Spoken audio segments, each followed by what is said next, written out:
Hey there guys, so today we have another review, and this is a beer from Other Half. This is In Absentia Luci, which is a variant. This variant is a Imperial Stout with bourbon barrels, vanilla, cardamom, and coconut. So thank you to my friend Kenny for picking this one up today. Comes at 11%, so let's dig in. The base beer is absolutely fantastic. I've had it a while ago, and Other Half has actually been going crazy, putting out over a dozen, I believe, variants of barrel-aged Imperial Stouts in the past couple months, so cheers to them. Beer comes in a wonderful color. Dark brown pouring out of the bottle, black in the glass, dark brown, fluffy white head. Good amount of head on this one for a bourbon barrel aged Imperial Stout. Let's get the aroma. Ooh. It jumps up hugely of this cardamom kind of spice quality. If you hadn't had cardamom, it's leaning towards a little bit of this nutty cinnamon kind of flavor. But it's very fresh and vibrant. It's almost leaning towards a little bit minty. It's like a nice nutty, minty kind of flavor from the cardamom. Mostly that kind of predominates the aroma. I get a little bit of sweetness. Some maybe a little bit bourbon quality, some roast. The toasted coconut sweetness. Cheers.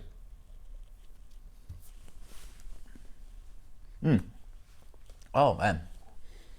This is a lot going on the palate. This is a fun beer. A very fun beer, wow. So, wow. Up front and lingering on, there's this bright, sharp, again, like minty, slightly herbal, spicy kind of cardamom quality on the palate. It moves on. It shows itself more than the aroma of the base beer, this nice, big, rich, intense roast quality. Think of something like a 1050, even more Jesus kind of beer. Big, rich kind of roast qualities, a little bit even leaning towards a little bit of smoke and burnt kind of qualities on the back end. In the middle, there's a coconut flavor. There's that little bit of like oak quality from the bourbon. The bourbon barrel is decently integrated into this beer. There's that bourbon quality kicking in with the oak and the coconut. And then there's that vanilla that matches the bourbon barrel. There's a lot going on. Yeah.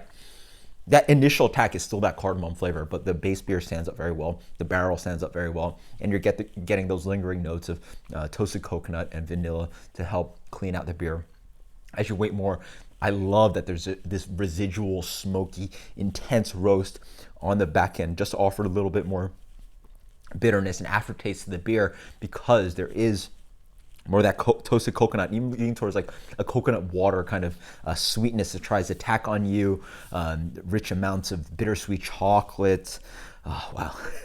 It's a mouthful. There's just a lot going on in this beer. 11%, drinks pretty well.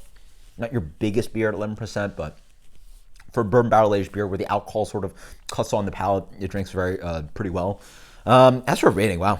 This is a hard one. I'm not the biggest fan of cardamom, but I still think it's a very, very, very well-executed bourbon barrel-aged Imperial Stout, and I do like the other flavors in there.